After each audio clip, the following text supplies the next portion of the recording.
Are you still living together while going through a divorce? You're not alone. I'm Claudia Brown Coulter, your go-to mediator for navigating divorce while parenting children with special needs. I'm also a registered legal document assistant in the greater Los Angeles area. Today, I am sharing how to stay sane, set boundaries, and plan for what's next when you're living under the same roof going through a divorce. Good times. Why do people stay in the same home? 'Cause of money. It's money or the kids. It's usually the money.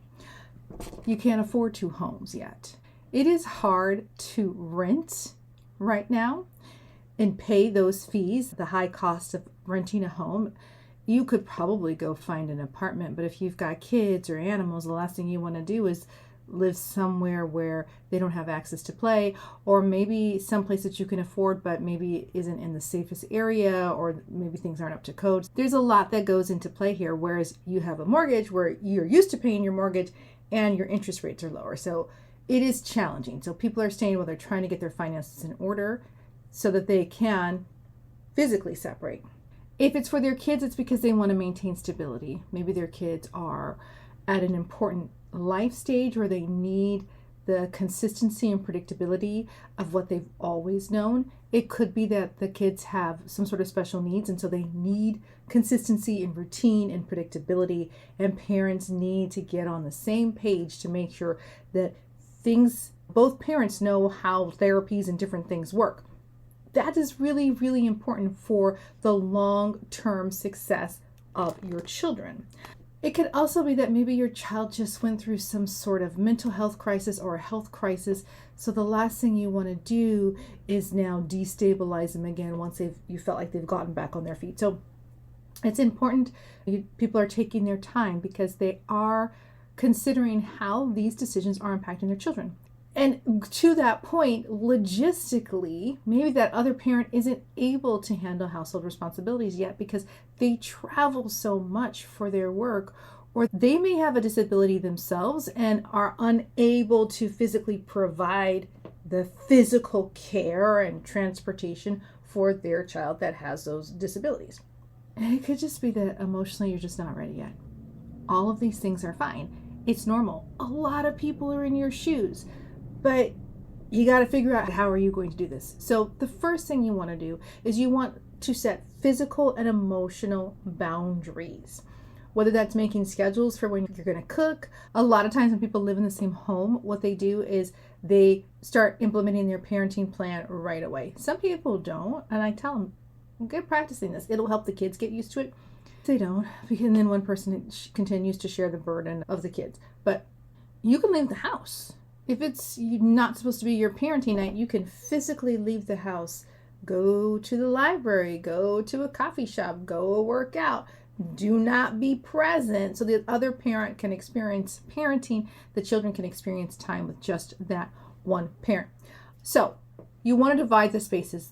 Bedrooms, probably shouldn't be sharing a bedroom anymore. If you do, definitely don't share a bed. Bathrooms, do you have the space so that you guys can have two different bathrooms? Even schedules in terms of when you're cooking. And then you can have a conversation about what's private, what's not, what's off limits. A lot of times people have the conversation of anyone that you're dating, they're not allowed at the house, right? It's just your shared space. They should not be coming to the house. But also, you shouldn't be leaving your phone out in public places, and it shouldn't just be that you can look on it and the text messages can be read. So you have to, while you may expect a certain level of privacy, part of it is what you do to create that privacy yourself. So it's spoken, no, we're not bringing somebody else around. And I'm also putting personal information away. I'm changing passwords on certain accounts and on my email, all of these types of things. And then you can also have an agreement of we're not going to discuss the legal matters of the divorce while we're in the same home. Sometimes people do that. They're able to have a conversation at the kitchen table. But if things are getting contentious, we're going to do this at my attorney's office. We're going to do this when we're in mediation with Claudia. We're not going to talk about this here right now. Use the time while you are in the same home to plan ahead. This is a great time to practice your parenting plan and see, does this work for our kids? Do they like it? How do I feel? Sometimes, a lot of times, people stay married for the kids, and I don't want to be away from my child. I don't want to be away from my kids. And I get that. It is a hard adjustment. I've been divorced for many years. While things are easier, sometimes that piece is still hard. So I get that. This is the perfect time to practice it. Spend a little bit more time away from your kids. Let the other parent get their parenting sea legs under them. Take care of yourself during this time. Whether you want the divorce or not, the fact that a divorce is needed really indicates that this is going to present you with a better future. Of course, that has everything to do with how you look at things. But if a divorce is needed, then that means that the outcome eventually, not right away, eventually will lead to more peace of mind for you, which is what you want. So could it be possible? Yes, it is. Could it be possible that time away from your children refreshes you, rejuvenates you, allows you to come back to yourself as a person, fills your tank so you have more love, more time, more attention to give to your kids? Hey, I met many a person who I just want my kids all the time. It's hard when you're the only person, when someone's sick and you can't run to Target because no one can stay home with them and you got to get some medicine real quick. Yes, there's Instacart now, but it's hard to be on duty all the time. Okay, I'm going to get off that soapbox. This is also a great time to organize your paperwork. Gather what you're going to need for your financial disclosures.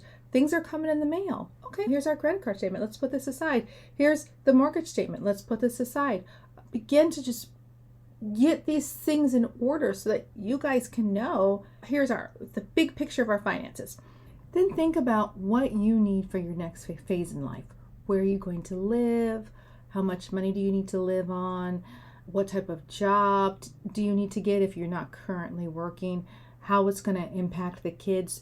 Do one of you need to stay in the location and the other person move out so that the kids don't have to change school as opposed to you guys both moving from the area? These are things to really think through.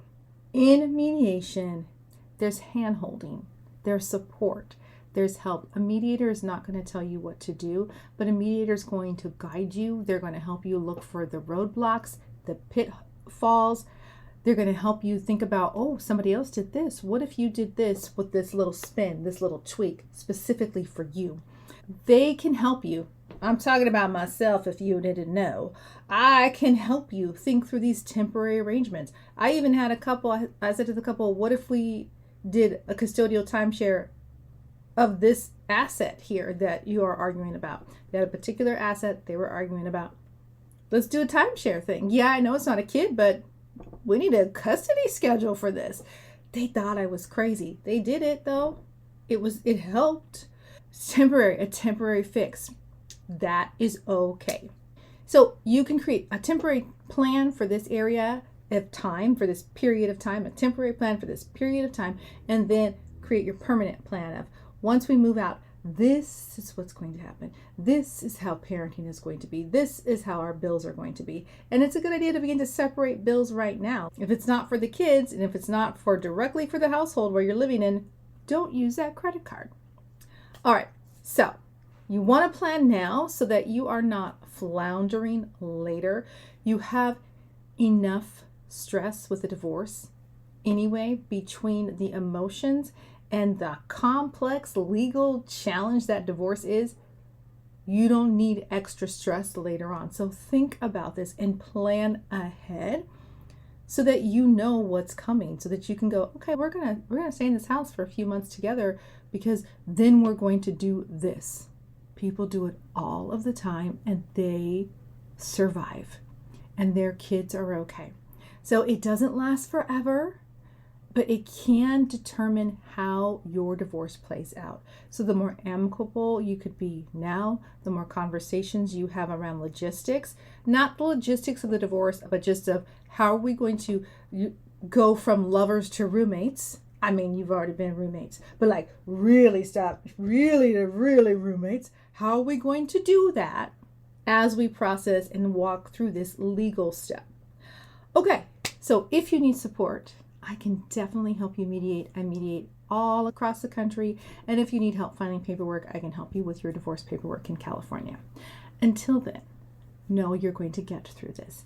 If you have a question or a concern, leave it below. Schedule a free phone call. I'm here to support you. You can do this. If you found this video helpful, please give me a like. And if you think that somebody else can use this, be a good friend and share. Thanks.